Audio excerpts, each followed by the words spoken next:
आज की मोटरसाइकिलें इंजीनियरिंग का सच्चा चमत्कार है। इस एनिमेशन में मोटरसाइकिल के अंदर के पार्ट्स को दिखाया गया है। सबसे पहले हम बताएंगे कि मोटरसाइकिल का इंजन स्टार्ट कैसे होता है। सभी मोटरसाइकिलों में किक स्टार्टर या सेल्फ स्टार्टर या दोनों होते हैं। किक स्टार्टर मैकेनिज्म सरल है फिर भी रोचक है। किक स्टार्टर लीवर को हल्के से दबाने से पिनियन गियर मेन शाफ्ट के एक फ्री व्हीलिंग स्पर गियर से मैश होता है। जब हम स्टार्टर लीवर को पूरा दबाते हैं, तो ये पिनियन गियर क्लच हब तक पावर ट्रांसफर करता है। क्लच हब क्रैंक शाफ्ट को घुमाता है और क्रैंक शाफ्ट इंजन तक पावर ट्रांसफर करता है, जिससे इंजन स्टार्ट होता है। सेल्फ स्टार्टर सिस्टम में इलेक्ट्रिक स्टार्टर मोटर इंजन को स्टार्ट करने के लिए पावर देती है। इंजन चालू होने के बाद स्टार्टर मोटर को इंजन से अलग करना पड़ता है। हम इसके लिए वन वे क्लच का उपयोग करते हैं।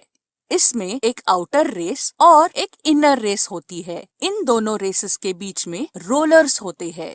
जब स्टार्टर मोटर आउटर रेस को घुमाता है, तो रोलर्स इन दो रेसेस के बीच में फंस जाते हैं और दोनों रेसेस एक साथ घूमने लगते हैं, जिससे इंजन तक पावर ट्रांसफर होता है। इंजन चालू होने के बाद इनर रेस स्टार्टर मोटर से ज्यादा तेजी से घूमने लगते हैं, जिससे रोलर्स स्वतंत्र हो जाते हैं और आउटर रेस तक पावर ट्रांसफर होने से रोकते हैं। इंजन स्टार्ट होने के लिए इंजन के अंदर इग्निशन होना जरूरी होता है। मोटरसाइकिल इंजन में इग्निशन के लिए एक स्पार्क प्लग का उपयोग किया जाता है। स्पार्क प्लग को ठीक से स्पार्किंग करने के लिए 20,000 वोल्ट तक आवश्यकता होती है। यहाँ दिखाए गए मॉडल में स्टेटर का उपयोग करके वोल्टेज प्राप्त किया जाता है। मोटरसाइकिल के स्टेटर में कॉपर कॉइल्स होती है। इंजन के फ्लाईव्हील में परमानेंट मैग्नेट्स होते हैं, जो फ्लाईव्हील के साथ घूमता है और कॉइल में करंट पैदा करता है। स्टेटर का प्रत्येक आउटपुट अलग अलग सिस्टम को पावर देता है, जो इस डायग्राम में दिखाया गया है।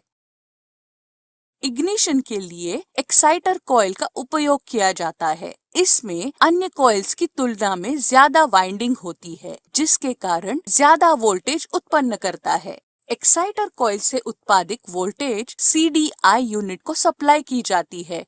AC CDI यूनिट का कनेक्शन यहाँ दिखाया गया है। CDI यूनिट के अंदर एक कैपेसिटर होता है, जो चार्ज को स्टोर करता है। फ्लाईव्हील के पास में पिकअप कॉइल होती है। पिकअप कॉइल में एक मैग्नेट होता है, जिसके ऊपर कॉइल होता है। फ्लाईव्हील की बाहरी सतह पर प्रोजेक्शन होती है। जब फ्लाईव्हील घूमता है और पिकअप कॉइल के पास प्रोजेक्शन पहुँचता है, तो कॉइल में वोल्टेज उत्पन्न होता है। यह वोल्टेज CDI यूनिट के अंदर के एक स्विच को चालू करता है, जिससे सभी चार्ज कैपेसिटर से डिस्चार्ज हो जाता है। यह वोल्टेज को और बढ़ाने के लिए इग्निशन कॉइल का उपयोग किया जाता है। इग्निशन कॉइल एक स्टेप अप ट्रांसफार्मर है, जो इनपुट वोल्टेज को 200 गुना तक बढ़ाता है, जो स्पार्क प्लग को फायरिंग करने के लिए पर्याप्त है।